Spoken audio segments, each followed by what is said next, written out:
जय हिंद। आज हम लोग जानेंगे कि भागफल में शून्य कैसे आता है। यह भाग का तीसरा पार्ट है और इसमें हम लोग सीखेंगे कि भागफल में जीरो कैसे आता है। देखिए, हमने एक सवाल लिया है। 1100 में भाग देना है 10 से, तो 10 को लिखेंगे आगे और 1100 को बीच में। पहले तो पढ़ेंगे एक ही बार, क्योंकि 2 बार पढ़ने से ज़्यादा हो जाता है, तो एक बार में हो जाएगा 10। अब यहाँ घटाते हैं तो 1 बचता है और यहाँ 0। अब देखिए, इस 0 का वैल्यू नहीं है, तो समझने के लिए हम इसको मिटा देते हैं।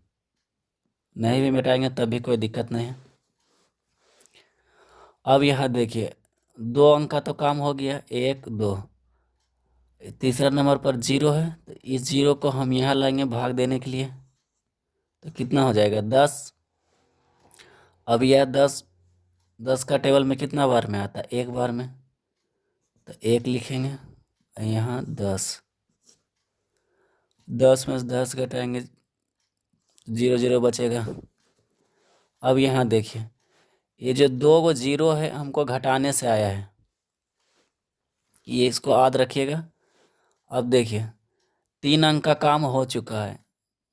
पहले ही 2 अंक का हो गया था शुरू में, 1 1 का। उसके बाद इस 0 को हम यहाँ लाए, तो यहाँ तक का काम हो चुका है। अब बचा है 1 अंक और, वो है 0। तो इस 0 का आप यहाँ भाग लाने के लिए उतारिएगा, तो यहाँ उतार देते हैं, मान लिया जाए।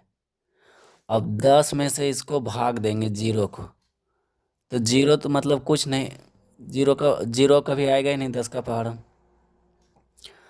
तो जब हम यहाँ कोई भी अंक रहे, 0 रहे, 1 रहे, 2 रहे, 3 रहे, जब यहाँ से भाग देने के लिए नीचे लाइएगा और यदि भाग नहीं लगे, तो यह नियम है कि उसके बदले हम 0 देते हैं। तो इस 0 के बदले हम यहाँ 0 दे दिए, तो यह बन गया। दूसरा सवाल समझिए। 972 में भाग देना है 9 से।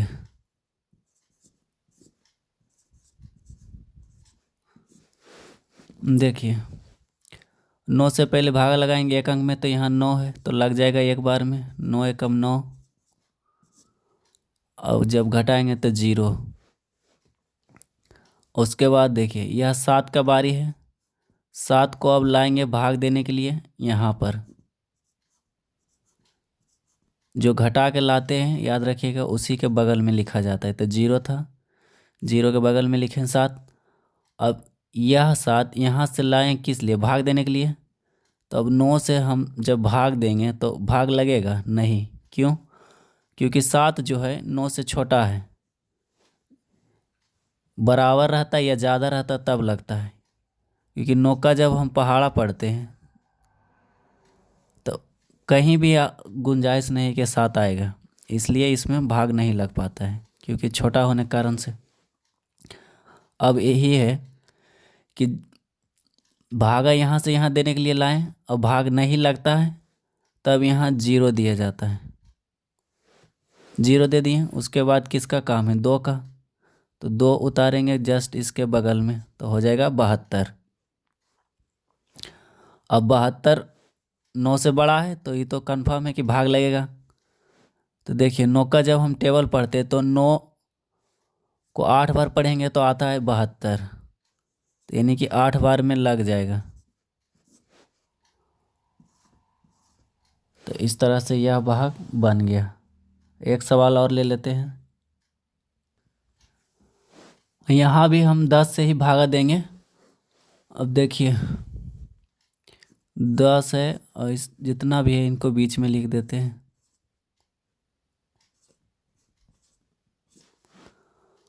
सबसे पहले भागा लगाएंगे, तो 1 अंक में लगाएंगे तो छोटा हो जाता है, तो 2 अंक लेंगे तो हो जाता है 10।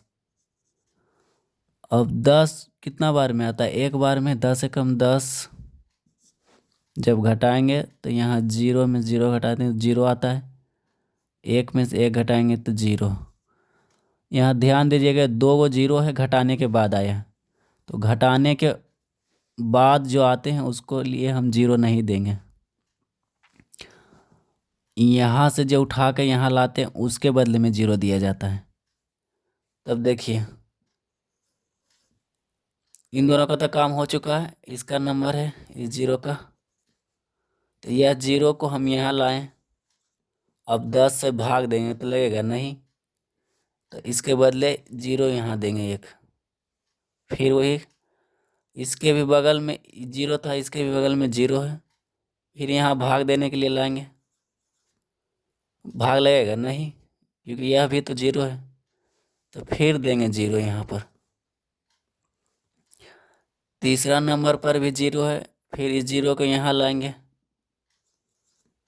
फिर भागा नहीं लगेगा, फिर 0 देंगे। चौथा नंबर पर कितना है 1, तब 1 को यहाँ लाएंगे।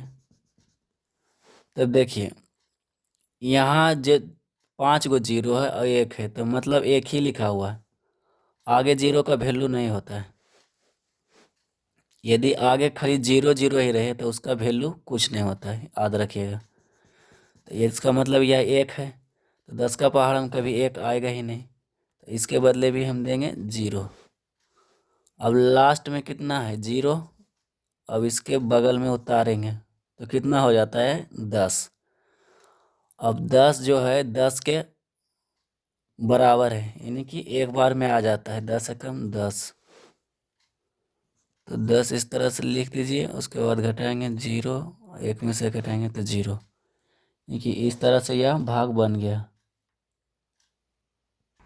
हमेशा की तरह यह प्रैक्टिस के लिए 4 सवाल दिए हैं, तो जब सीख जाइएगा तो ज़रूर प्रैक्टिस करिएगा।